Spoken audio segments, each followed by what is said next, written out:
Люди хотят, чтобы чудо это было что-то прям такое, прямо вот хоп, и третья рука появилась, хоп, и слепой глаз прозрел. А по факту чудо, оно происходит ежедневное, удивительное, но мы это не замечаем. Нам хочется рациональности, нам хочется объяснения. И людям проще поверить, что им бесы помогают. Пошел на перекресток, рассыпал монет, и она вернулась. Да, чем они просто помолилась, у ребенка температура прошла, да, там почувствовала, что туда ехать не надо, не поехала, там что-то произошло, да, какого-то человека дают, нужного врача, поддержку друга, что-то. А люди думают, что Бог это как таблетка для счастья, для радости. Вот оно чудо. Елизавета, давайте мы немножко, что называется, самопредставимся. Чем вы занимаетесь? Как получилось, что вы пошли в сторону познания глубин человеческого существа, наверное, так скажем? Во-первых, здрасте, Николай. Здравствуйте. Очень рада, что меня пригласили. Мне всегда был интересен смысл жизни, потому что я росла в то время, когда это были лихие 90-е, и смысл жизни, как бы это ни звучало, был выжить. Ели гудрон, муравьев и так далее, так далее. Но мне казалось, что все гораздо глубже должно быть. И всегда это интересовало, потому что, как сейчас модно, сфоткать утиные губки в Инстаграме, выложить, и день закончил не зря, но это была не моя история. И я всегда интересовалась вообще, зачем, почему мы живем, а что там. И в какой-то момент я стала видеть людей, которые уже ушли. Мне было лет 7-8, когда я проснулась с ощущением того, что мой прадед, герой Великой Отечественной войны, Василий, умер. И я бужу родителей, маму, папу, говорю, дедушка умер. А тогда не было мобильных, мы же понимаем, да, что это далекий там какой-то 90-й год. Вот, на что мама говорит: Лиз, ты с ума сошла, спи, иди давай.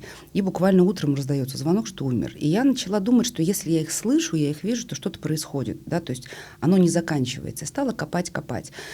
Лет в 10 меня моя бабушка, тоже Царство Небесное, привела в храм впервые. Ну, тогда для меня 10-летней это было, здорово после школы с друзьями сходить, там, крестный ход, это было интересно, приходил весь город. И тоже стала искать. Потом увлеклась буддизмом, язычеством, ковыряла, искала, нигде не находила глубины и смысла. Потому что в моей системе координат, если человек прожил жизнь и не понял с первого раза, какой смысл в перерождении, если ты уже не понял. Это второй и третий год зачем. Плюс немножечко такое ответвление, когда люди верят в реинкарнацию, они почему-то думают, что каждый раз будет лучше. И в следующей жизни я буду королем всей страны, и что-то поменяется в моей жизни, и придет богатство, придет почет и что-то. Они не думают о том, что они могут быть улиткой. То есть перерождение избрано, люди верят. И я пришла к Богу, я пришла в православие, и я поняла, что это религия сложная, это, в принципе, религия жертвенности и религия поиска смысла через любовь. Когда что бы ни происходило, ты учишься любить и врага своего, и близкого своего, и не раздражаться. И в этой системе координат я живу уже очень много лет и транслирую ее другим. Елизавета, вроде православие и те способности, за которые в веке в 16-м, в 15-м, наверное, бы монахи Шпренген и Инститори сначала бы посудили немножко, дознание провели, а потом бы, скорее всего, сожгли. Как это сочетается? Сочетается таким образом, что во все времена были провидцы. И это доказано, и это есть, и огромное количество святых обладали даром провидения. Естественно, я ни разу не святая, и я не ставлю себя никогда на одну степень, и мне еще ползти на коленочках до той степени даже около святости, да, потому что я обычно грешный человек. Но, как сказал однажды мой духовник, что в наше время должна быть такая, как ты, татуированная, с вредными привычками, с разрушившимся браком за плечами предыдущим, с кучей детей, с какими-то бытовыми неурядицами, простая, понятная. Не я в святости, а вы передо мной падаете ниц, потому что я, чистая. А наоборот, обычный простой человек, который, тем не менее, может привести к Богу. Чтобы люди меня услышали и смогли открыть свои сердца, открыть свои души, довериться, всегда хочется маленькое чудо. Чтобы люди поверили, да, потому что, представьте себе сразу с порога, я говорю: ребят, верьте, кайтесь, меняйте свои жизни. Они скажут: иди отсюда, да, crazy. Да. А когда говоришь людям факты, которые их удивляют, соответственно, у них открывается сердце, и они слышат все остальное. Поэтому вот в моем понимании подсказки в принципе может слышать каждый человек, когда открывает свое сердце. Потому что сколько мы знаем историй из фильмов и из жизни, когда мать говорит: на колени лягу, на порог лягу, не женись на ней, чувствуй. Чем она это чувствует? Какой? Пяткой, ухом? Чем? Душой. И вот я чувствую чуть больше, чем другие люди. Я не занимаюсь лечением, я не занимаюсь целительством, я не провожу ритуалов ни на кладбищах, ни на перекрестках, нигде. Я веду людей к Богу. Поэтому мне кажется, что здесь как бы явного противоречия нет. Другое дело, что людей, конечно, смущает, почему мне это дано. Честно, не знаю, я не просила. У меня обычное светское образование, я не просила. Но в моем роду, в моей семье видят все женщины. Вот так принято. Ну, просто вот оно дано. На самом деле, вначале мы с вами начали говорить, что с детства начали видеть, интересоваться и расширять свое мировоззрение. Так понимаю, что родители тоже этому не противодействовали. Я вот к чему хочу спросить.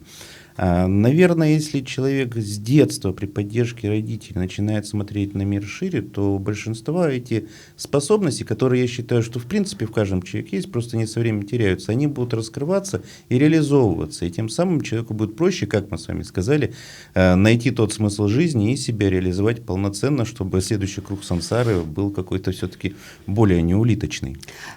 Смотрите, меня никто не... давайте так, мне в роду никогда никто не говорил, родители, что я сумасшедшая. Да? То есть никто не говорил: Лиза, это неправильно или еще что-то. Оно просто есть. У нас в семье не принято спрашивать: ты где? Ты просто знаешь. Вот буквально вчера вечером моя дочь возвращалась из Тулы ночью, и я, естественно, как мать говорю: приедешь, напиши. И ложусь спать, помолилась. И я четко вижу картинку, что она уже вот там через какое-то время будет в кровати, в покое, нормально доехала. Ну, потому что ночь, дождь и все остальное. Чем я это чувствую? То есть мне дают эту информацию, что я просто спокойно уснула.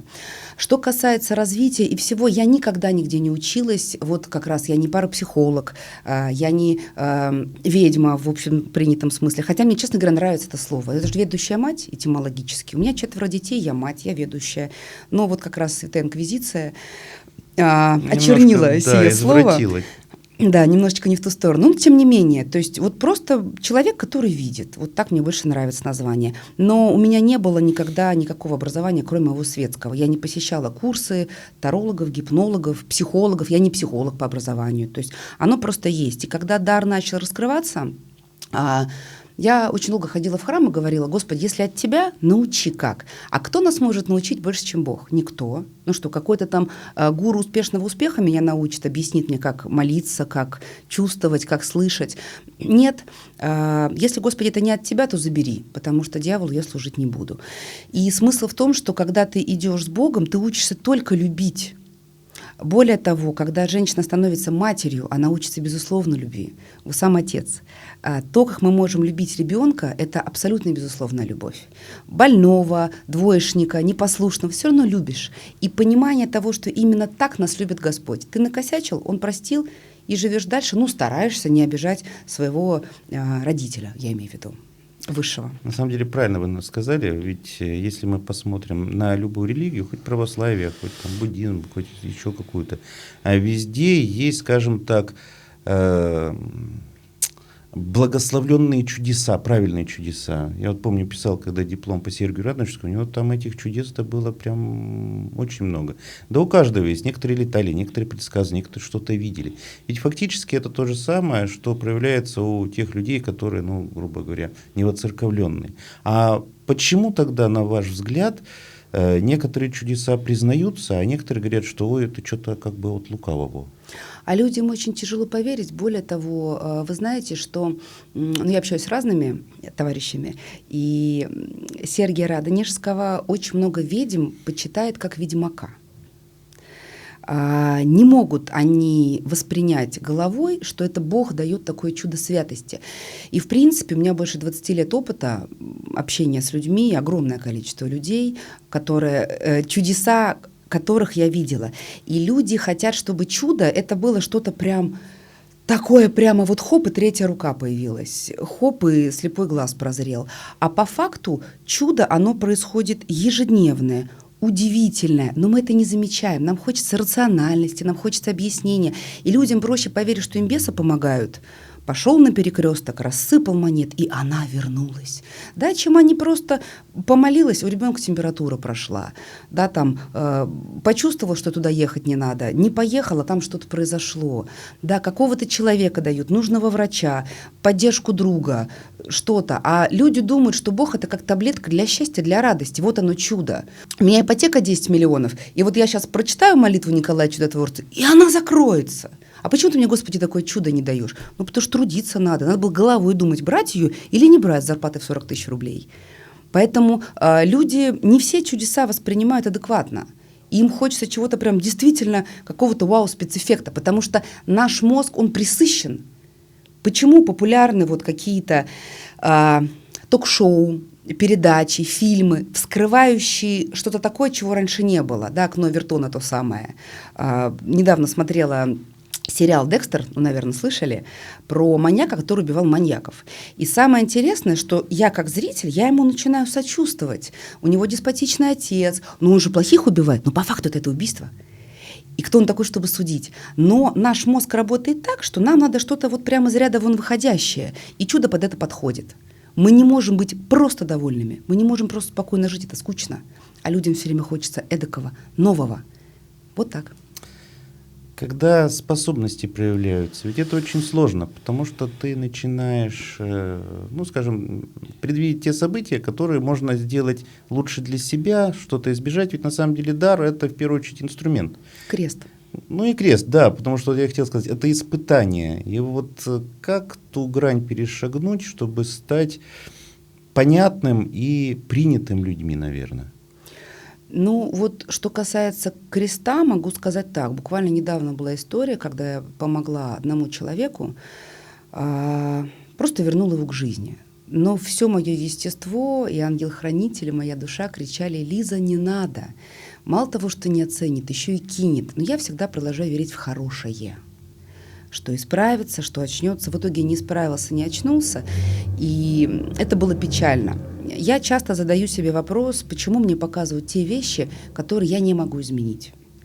Была история, когда приходит ко мне мужчина на консультацию, и у его жены, он говорит, у жены болит живот. Я смотрю и вижу, что у нее некроз внутренних органов. У них только родился малыш. И понимаю, что, ну не то, что я назначаю дату смерти, это вообще даже заглядывать нельзя, но я понимаю, что это необратимый процесс. Как сказать? Нужно ли говорить?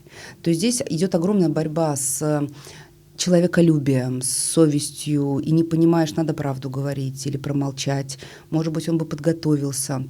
Поэтому эти вопросы я задаю в небо, пока у меня нет ответов, честно говоря.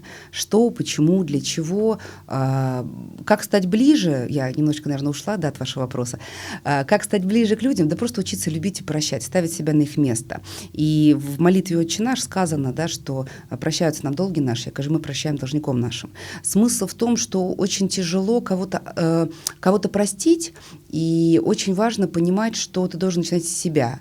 Но, условно, не говорить «она злюка», «начальница дура», «сын от рук отбился». А надо начинать с себя. И когда ты занят собой, тебе просто нет дела до окружающих, в хорошем смысле этого слова. Ты не смотришь, у кого там что, ты просто живешь собой. И вот этой простотой можно стать ближе к людям. Ну да, пока ты сам себя не выстроишь как личность, как ты можешь что-то доброе другим давать? Вообще что-то давать. Люди, когда приходят, бывает, что вот вы видите, что вот как мы сейчас сказали вот про некроз, помочь нельзя, а есть события, которые, в принципе, человеку говорить нельзя. Как часто людям отказываете и как на это люди реагируют? Я стараюсь очень корректно. Бывает, у людей есть вопросы про дату смерти. Я всегда говорю, что это ведомо Богу. Я даже не лезу в эти вопросы. Бывает обратная история, когда приходят люди на консультации, говорят, что им там бабка-гадалка, таролог из интернета сказала, что осталось жить 2 года. Ну, естественно, я пытаюсь их разубедить в этом, учитывая, что я вижу, что не 2 года. То есть я пытаюсь людей повернуть, что даже если вдруг 2 года, ну, проживите их качественно, проживите их хорошо. Но есть моменты, которые просто не надо трогать. Более того, я вижу, как человеку вернуться на тот путь, который приведет к счастью.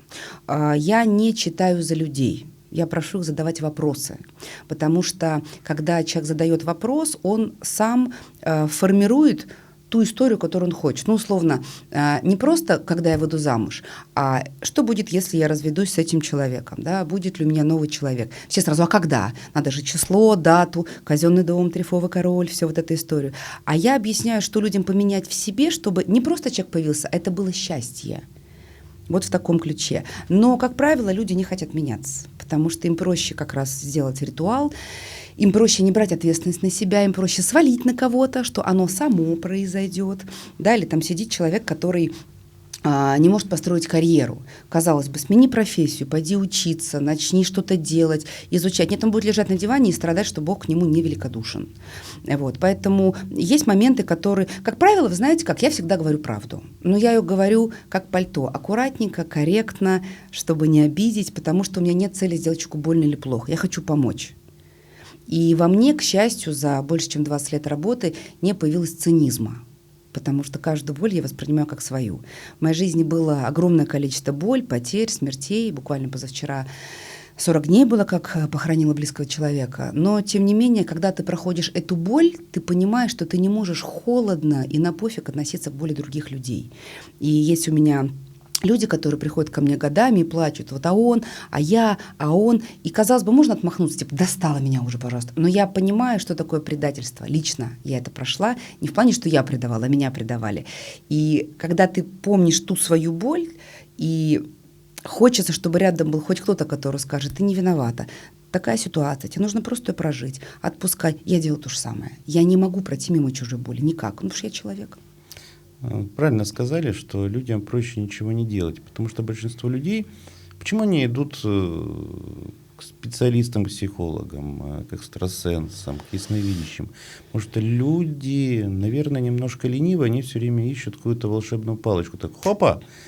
А на самом деле очень часто достаточно, есть такая хорошая штука, называется системно-структурный анализ. Он во многих и психологических, и в инженерных системах используется, когда ты действительно просматриваешь, а что тебе сделать, пути, задачи, решения, методы. И многие задачи на самом деле решаются сами собой. Но вопрос вот в чем. Почему люди не хотят сделать хорошо для себя? Это, наверное, сейчас странный даже такой вопрос, может, даже православный задам. Это действительно внутренняя лень или это вот то, о чем говорят, когда чертик тебе говорит, а не надо, пойди полежи, зачем тебе это надо? Ну, с точки зрения чертика, он у каждого, и у вас, и у меня. То есть, да, вот у нас за левым плечом чертик, за правым плечом ангел-хранитель, кого позовешь, тот и придет. Хорошо для себя, мне кажется, это лень, это один из смертных грехов, и всегда просишь, чтобы сделал кто-то. Прилетел волшебник в голубом вертолете и бесплатно показал кино. Вот. Причинно-следственная связь, я с вами абсолютно согласна. Например, женщина, которая воспитывает сына одна и всю душу вложила в кровиночку, и вот она прям на 10 работах и старается, и она как мать искренне старается для ребеночка дать все самое лучшее. И потом звонит мне на консультации, и это вот 35-летняя сыночка, корзиночка, которая там побухивает иногда, работу не может найти, потому что, вы же понимаете, кругом такие злые все, несправедливые, а он на диване лежит и плачет, прям плачет. И кредитов набрал, потому что хочется-то айфончик последний и еще что-то. А она, бедная, не понимает, сглазил, наверное, кто-то. Наверное, парня сглазили. А объясняешь, когда, что, может быть, надо было ремня давать лет 27 назад. Может быть, надо было мужика из него воспитывать. Но вот такой матери хочется, чтобы он был и мужиком, и удобным.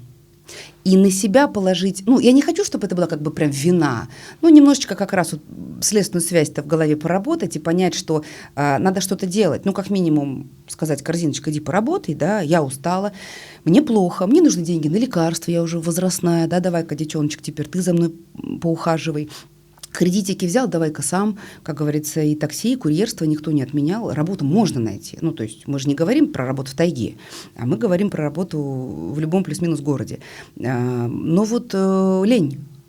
Лень, и проще верить, что это с глаз, и сейчас мы отдадим 10 миллионов там за какой-нибудь чудо-волшебный ритуал, и вот лапка бобра нам поможет на перекрестке или в лесу муравейники закопать, и все разом поменяется. На мой взгляд, вообще нерешаемая ситуация, потому что, с одной стороны, великовозрастный манипулятор, а с другой стороны, та женщина, которая не готова пойти на конфликт со своим чадом. И Вот, по-моему, это вообще как бы не разрулим от слова совсем. Ну, я в таких случаях... Если только женщину какую-то хорошую, любимую встретить, которая мужику мозг немножко так... А он будет искать мамочку. Он не будет искать ту, которая скажет, знаешь что, я шубу хочу, ну-ка пошел, пора. Он такой не будет искать. Она ему неудобная. И он потом скажет, этот корзиночка, да, что а все женщины-то меркантильные, тарелочницы. Поэтому в таких случаях я матерям честно говорю, займитесь собой.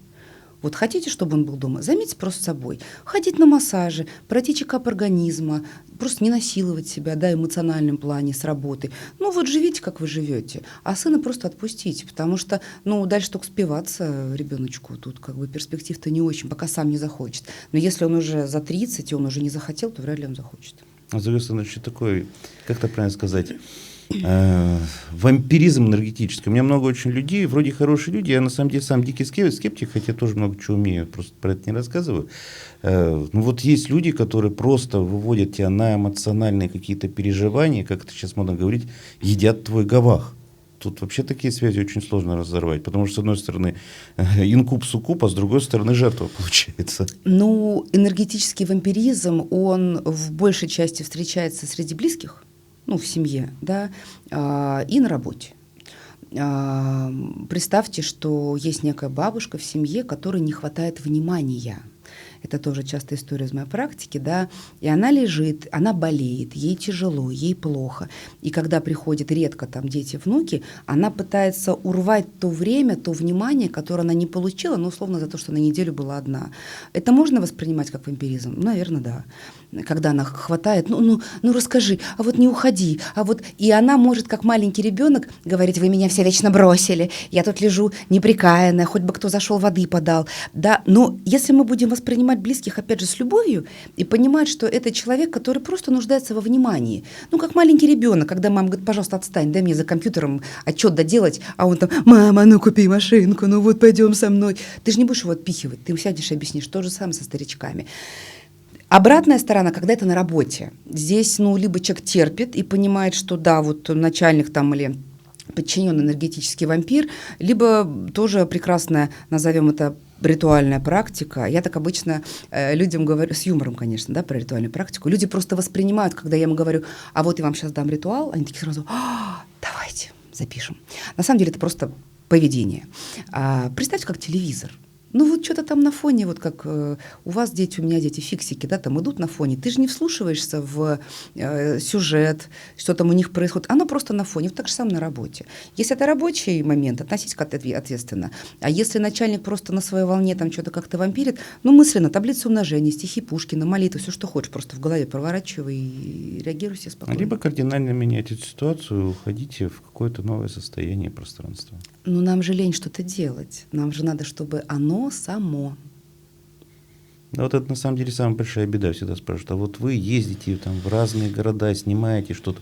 Кто вам деньги платит? Откуда вы берете средства?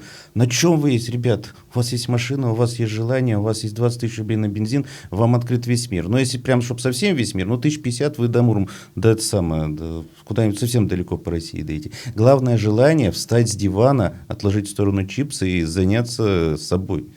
И не складывать, не перекладывать это все на ритуалы, на окружающих.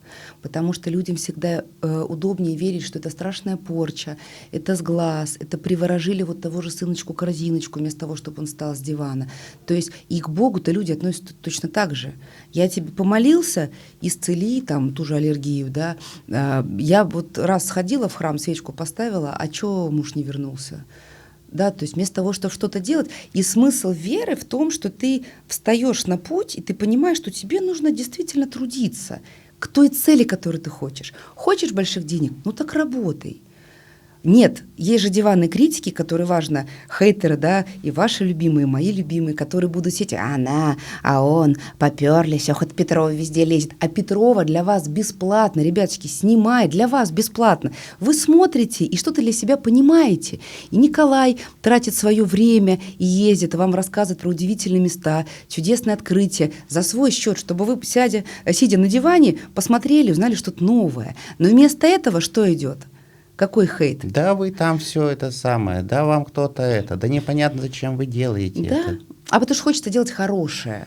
в том числе вот для тех, которые лежат на диване, в надежде, что они однажды включатся и подумают, а что я могу в этот мир принести, кроме злобы, осуждения, зависти, просто что я могу принести? Я на самом деле очень эгоистически все это делаю, снимаю, потому что когда я что-то людям рассказываю и даю это вовне, находятся те люди, которые приносят себе что-то интересное и удивительное, начиная рассказывать, а вот тут вот это есть, вот тут вот это есть. Плюс еще есть такой интересный феномен. Люди, которые что-то видели, чем-то обладают, они боятся, как и называют это, стать первым дураком. А вот когда ты рассказал, я видел объект, вот у меня что-то получилось, у меня шар между руками возник. Все, люди перестают бояться, потому что первый дурак уже про это сказал. И они начинают делиться какими-то событиями, интересными историями, ты за счет этого обогащаешься. Честный обмен энергией выходит. А вам очень нравится интересное, вы бы не смогли жить просто. Вот если бы вы жили бы, это вот я немножечко заглянула, да, если бы вы жили в офисе с 10 до 6, вы долго даже не жили, потому что ваши ощущения, это ну как пустое, это ни о чем. А когда у вас новое, когда у вас цели, задачи, планы, ну это и есть смысл, это и есть радость, вы чувствуете себя нужным, вы чувствуете себя полезным, да, и даже для тех же там хейтеров и диванных критиков, когда им что-то открываешь, ну это как учитель, вы своего рода учитель, который несет людям знания. По первому образованию начальных классов. Вот, тем более.